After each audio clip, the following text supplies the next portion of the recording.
3월 8일 사순절 제2주 주일을 위한 말씀 나눔을 시작하겠습니다. 오늘은 주일 성서 일과 중에서 로마서 4장 1절부터 5절, 13절부터 17절, 그리고 시편 121편 말씀을 가지고 믿음이란이라는 제목으로 말씀을 나누겠습니다. 2020년 표어는 새로운 경험, 행동 강령은 더 나은 본향을 향해 가는 나그네입니다. 2020년 기도문을 같이 하겠습니다. 우리를 새롭게 하시는 하나님을 찬양합니다. 우리가 경험하는 모든 일들이 주님의 계획과 섭리 안에 있음을 고백합니다. 놀라운 하루를 열어주소서. 우리가 맞이하겠습니다. 예수 이름으로 아멘. 로마서 4장 1절부터 5절, 13절부터 17절 읽어드리겠습니다. 먼저 1절부터 5절입니다. 그런즉 육신으로 우리 조상인 아브라함이 무엇을 얻었다 하리요? 만일 아브라함이 행위로서 의롭다 하심을 받았으면 자랑할 것이 있으려니와 하나님 앞에서는 없느니라. 성경이 무엇을 말하느냐? 아브라함이 하나님을 믿음에 그것이 그에게 의로 여겨진 바 되었느니라. 일하는 자에게는 그 삭시 은혜로 여겨지지 아니하고 보수로 여겨지거니와 일을 아니할지라도 경건하지 아니한 자를 의롭다 하시는 이를 믿는 자에게는 그의 믿음을 의로 여기시나니. 그 다음 13절부터 17절입니다. 아브라함이나 그 후손에게 세상의 상속자가 되리라고 하신 언약은 율법으로 말미암은 것이 아니요 오직 믿음의 의로 말미암은 것이니라. 만일 율법에 속한 자들이 상속자이면 믿음은 헛것이 되고 약속은 파기되었느니라. 율법은 진노를 이루게 하나니 율법이 없는 곳에는 범법도 없느니라. 그러므로 상속자가 되는 그것이 은혜에 속하기 위하여 믿음으로 되나니 이는 그 약속을 그 모든 후손에게 굳게 하려 하심이라. 율법에 속한 자에게 뿐만 아니라 아브라함의 믿음에 속한 자에게도 그러하니 아브라함은 우리 모든 사람의 조상이라. 기록된 바 내가 너를 많은 민족의 조상으로 세웠다 하심과 같으니 그가 믿은 바 하나님은 죽은 자를 살리시며 없는 것을 있는 것으로 부르시는 이시니라. 아멘. 그리고 시편 121편 말씀 읽어드리겠습니다. 내가 산을 향하여 눈을 들리라. 나의 도움이 어디서 올까? 나의 도움은 천지를 지으신 여호와에게서로다. 여호와께서 너를 실족하지 아니하게 하시며 너를 지키시는 이가 졸지 아니하시리로다. 이스라엘을 지키시는 이는 졸지도 아니하시고 주무시지도 아니하시리로다. 여호와는 너를 지키시는 이시라. 여호와께서 네 오른쪽에서 네 그늘이 되시나니 낮의 해가 너를 상하게 하지 아니하며 밤의 달도 너를 해치지 아니하리로다. 여호와께서 너를 지켜 모든 환난을 면하게 하시며 또 네 영혼을 지키시리로다. 여호와께서 너의 출입을 지금부터 영원까지 지키시리로다. 아멘. 믿음에 대해서는 많이 다루게 되었던 주제라고 생각을 합니다. 믿음이라는 말이나 신앙이라는 말은 같은 뜻이 되죠. 그리고 트러스트, 누군가를 의지하고 신뢰하고 믿어준다라는 의미도 이 믿음, 신앙이라는 말과 다르지 않습니다. 히브리서 11장을 통해서도 믿음에 대해서 생각한 적이 있고 오늘은 로마서 4장을 주요 본문으로 해서 믿음에 대해서 이야기를 해보려고 하는데 아브라함에 대해서 이야기가 나오고 있습니다. 그러므로 아브라함의 믿음이 믿음이라는 주제의 사례로서 생각해 볼 만한 대상이 될 것입니다.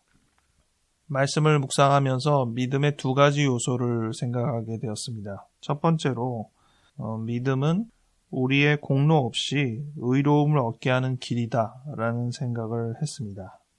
로마서 4장의 2절 본문 만일 아브라함이 행위로서 의롭다 하심을 받았으면 자랑할 것이 있으려니와 하나님 앞에서는 없느니라. 아브라함이 그 행위로 인해서 의로움을 얻은 것은 없다라는 말이죠. 믿음의 요소에는 그의 행위의 결과가 없습니다. 또 16절 본문도 그러므로 상속자가 되는 것이 은혜에 속하기 위하여 믿음으로 되나니.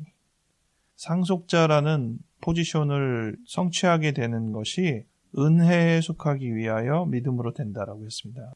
이 믿음이라는 과정은 우리의 공로에 의해서 어떤 것이 성취되는 것이 아니라 별 노력 없이 믿음이라는 패스를 가지고 일사천리로 우리가 예상하지 못한 큰 기대의 성취를 이루는, 근데 그 성취가 무엇이냐? 의로움이라는 것이죠. 성경에서 의로움이라는 단어는 영어로 보면 의롭게 한다라는 justify라는 단어도 나오고 의로움이라는 righteousness라는 단어도 언급되고 있습니다. 이로 보건대 이 믿음은 기본적인 전제가 깔려 있어요. 본인이 의롭지 못하다는 것을 자각하는 것이 기본적인 전제입니다. 만약 자기가 의롭다라고 생각한다면 이 믿음의 과정과 믿음의 경로를 따를 일이 없다고 보여집니다. 왜냐하면 본인이 이미 의롭다라고 생각하기 때문에.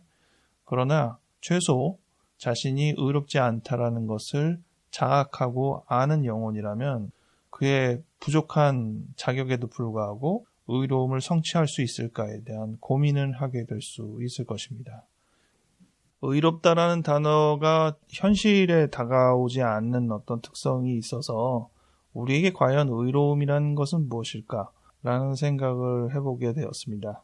조금 더 현실적으로 이 내용을 바꿔보자면 우리가 우리 인생의 마지막에 잘 살았다고 포장하는 것입니다. 아주 그럴싸하고 훌륭하다라고 결론을 내어주는 것. 그것이 의로움이라는 생각이 듭니다. 내가 옳았어. 내가 잘 살았어. 바람직했어. 라고 말하는 그 자체가 의로움이라고 할 수 있겠습니다. 그럼 이 믿음은 무엇을 믿느냐? 믿음의 대상은 무엇이냐? 라는 생각을 해야 되겠죠. 우리가 하나님을 믿는다라고 말을 하게 되는데 믿음에 대한 것을 이해해 보기 위해서 오늘 다른 본문, 시편 본문을 같이 생각해 보면 도움이 될 거라고 생각했습니다. 시편 본문의 기자는 산을 향하여 눈을 든다라고 했습니다. 성전에 올라가는 노래라는 제목을 달고 있는 시기 때문에 여기서 이 산이라는 것은 성전을 의미하기도 하고 높은 곳을 의미하기도 한 것으로 생각이 됩니다. 나의 도움이 어디로 올까라고 생각할 때 나의 도움은 바로 여호와께로부터 오는구나. 이 천지를 만드신 여호와께로부터 오는구나 라고 시편 기자가 고백을 하고 있습니다. 그러면서 3절부터 마지막 절까지 주님께서 우리를 지키신다라는 이야기가 쭉 반복되어 있습니다. 제가 읽기에 인상적인 부분은 6절이었는데 여호와께서 내 그늘이 되셔서 낮의 해도 밤의 달도 우리를 해치지 못한다 라는 언급이 있습니다. 그 정도로 보호하신다는 거예요. 그래서 우리가 이걸 믿는다라고 합시다. 여호와 하나님이 우리를 그렇게 지키신다고 과연 확신할 수 있습니까? 우리의 인생에 어떠한 것도 우리를 상하지 않게 하는 그러한 경험을 우리가 하고 있는 건가요? 믿음을 우리가 갖기만 하면 우리 주변에 있는 많은 어려움들이 다 걷어지고 주께서 우리를 지키시고 있다는 것을 확신할 수 있습니까? 이 질문에서는 그냥 단순하게 예 내지 아멘 이렇게 대답하기는 어려운 것이 현실이라는 것을 우리가 압니다. 그래서 의문이 듭니다. 우리의 믿음은 무엇인가? 어떻게 보면 우리가 믿는 것은 허구가 아닌가?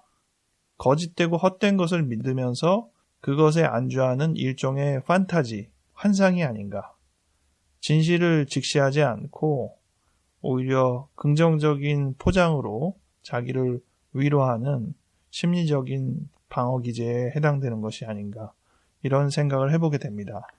이 부분에 대해서 나름의 해답을 내는 것이 우리의 신앙의 삶의 결과가 아닌가 그런 생각이 듭니다.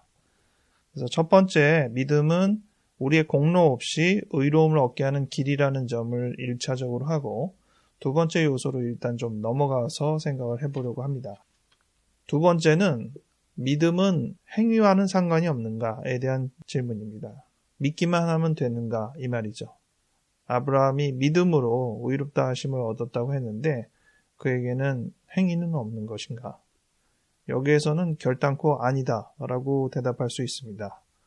믿음은 확실히 행위가 따릅니다. 야고보서도 그 점을 강조하고 있고, 그런데 오늘 성경 말씀의 내용으로 읽어볼 때 그 행위가 믿음의 결과를 이루어내는 어떤 노동의 대가 내진 충분히 상응하는 1대1의 대가의 행위의 기반은 물론 아니라는 사실을 생각하게 됩니다. 우리가 바리새인이나 여러 사람들이 신앙을 충실하게 사는 건 좋은데 그 노력의 결과 때문에 겨우 구원을 얻거나 겨우 성화되거나 이렇게 생각할 수 있었다고 한다면 그것은 큰 오산이라는 것이죠. 그래서 여기에서는 조금 억지 같지만 하나의 비유를 제가 만들어 보았습니다. 제가 지금 어떤 상황에서 모든 걸 탕진해가지고 아무것도 가진 게 없는 상태로 바닥에 주저앉아 있는 그런 상태라고 칩시다. 그게 내가 의롭지 않다라는 것들을 자각한 하나의 현상이라고 가정을 해봅시다. 그런데 어떤 사람이 나타나가지고 요 고개를 넘으면 당신은 큰 돈을 벌게 될 것이다 라고 이야기를 하는 겁니다.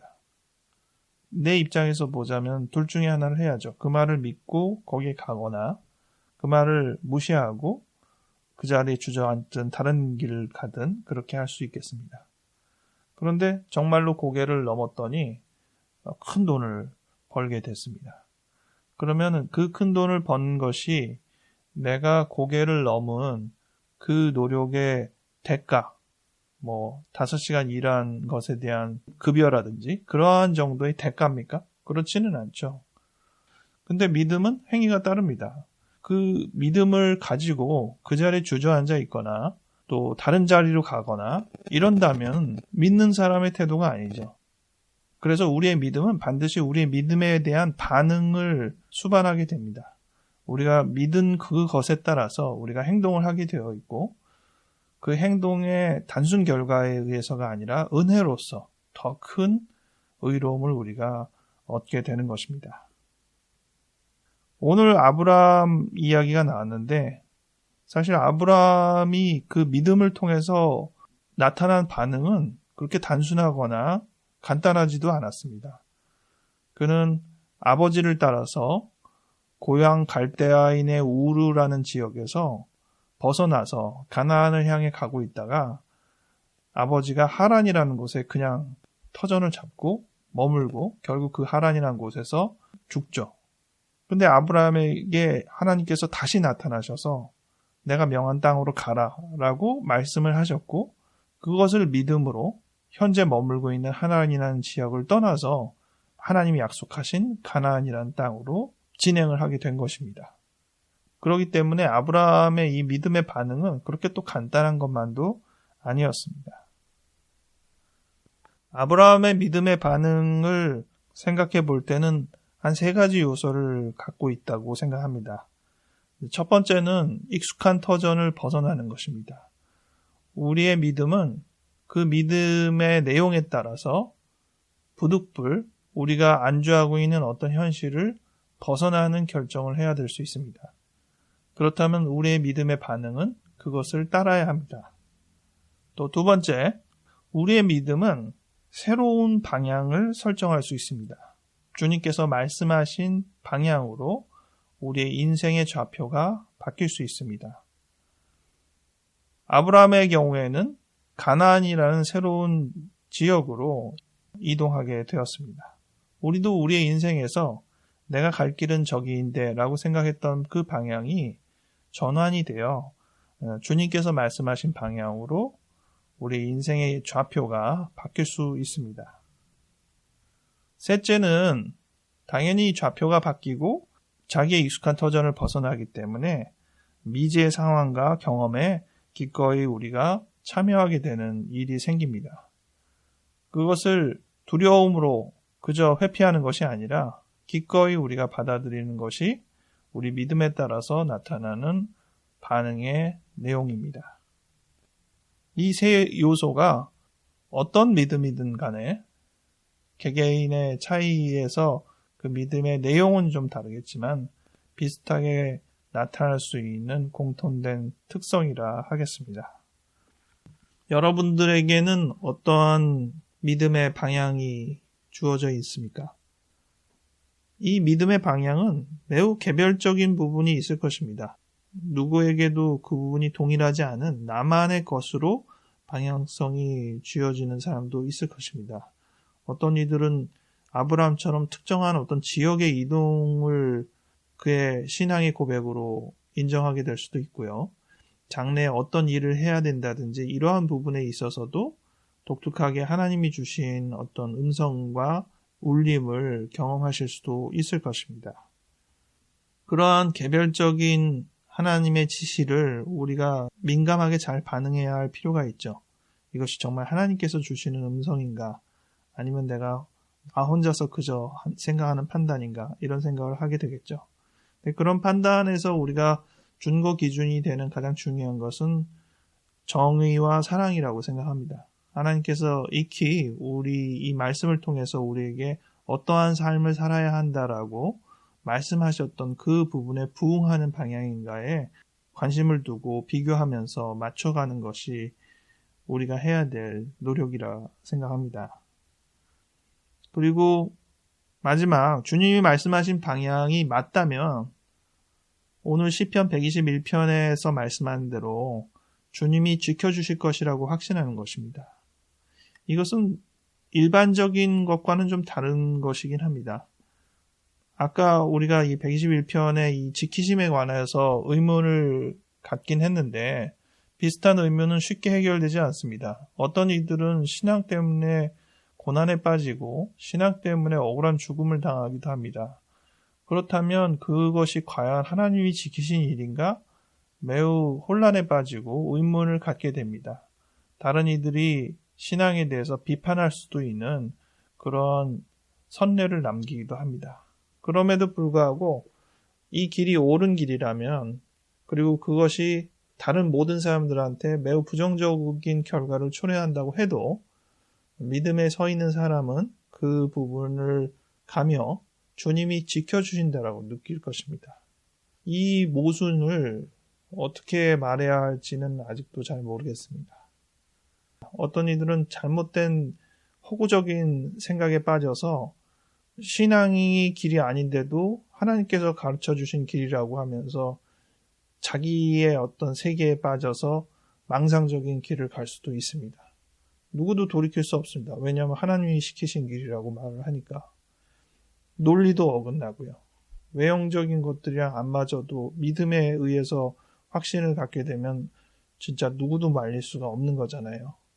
이단이 하는 어떤 많은 행위들도 그런 면에서 인간의 신뢰를 갉아먹는 그런 점에 대해서 치를 떨게 하는 그런 일들이 많이 있는데, 그렇다고 해서 또 돌이켜보면 우리 신앙의 길이라고 뭐 다를 바가 있나? 결국은 비슷하거든요. 과연 하나님께서 우리를 지키신다는 것은 말뿐인 것인가? 쉽게 결론이 나지 않을 때에는 우리가 제일 많이 하는 방법은 이 상황을 계속 여러 사람들에게 알리고 자기의 길을 묵묵히 가면서 검증해 나가는 것이겠죠. 계속적인 검증 속에서 내가 하는 이 과정이 주님께서 분명히 지켜주시는 옳은 길이다라는 확신을 계속 갖게 될 테니까요. 그래서 우리는 신앙의 동료가 필요하고 함께 해야 될 교회가 필요하고 서로가 서로를 위해서 기도해 줄 공동체가 필요한 것이다 라는 생각이 듭니다.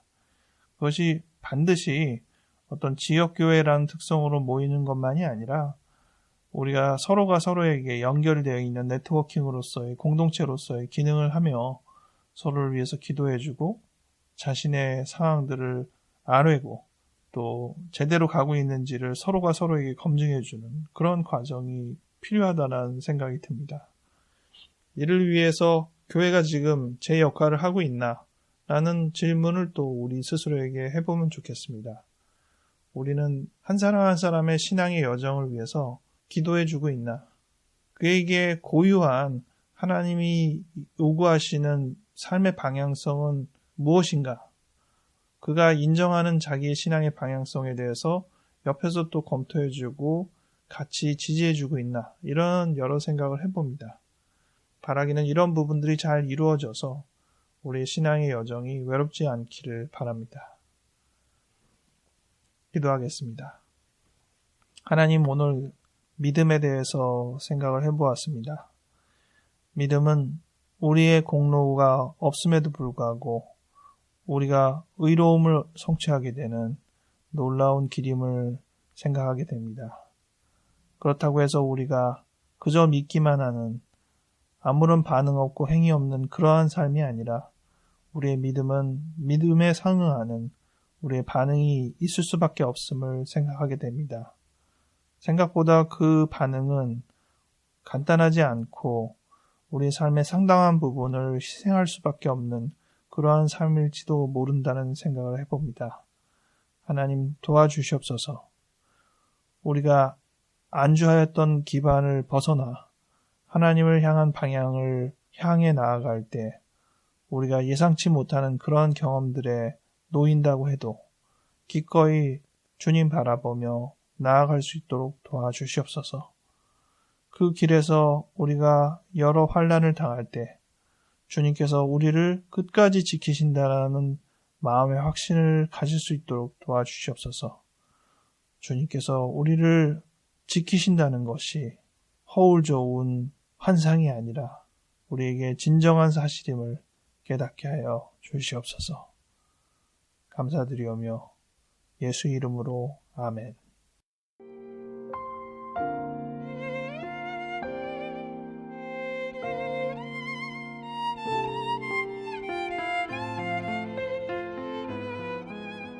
아직도 코로나 바이러스 영향이 우리 모든 사람들을 상당히 부담스럽게 하고 있고 우리나라는 약간의 고비를 넘어가고 있는 어떤 시점이 아닌가라는 생각이 드는데 반면 또 전 세계는 이 영향에서 자유롭지 못하는 그러한 상황으로 서서히 돌아서는 것 같습니다.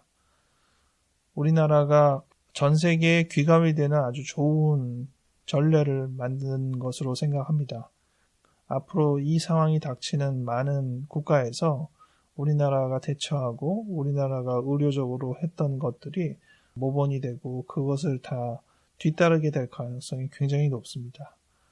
전례 없이 지금의 이 방역의 놀라운 결과에도 불구하고 터무니없이 현재의 방역 정책을 비난하고 비판하는 사람들에 있어서는 우리가 충분히 객관적인 지표 아래서 옳지 않은 것은 옳지 않다고 얘기할 수 있는 사람들이 되었으면 좋겠습니다. 건강 유의하시고 다음 주에 다시 뵙도록 하겠습니다.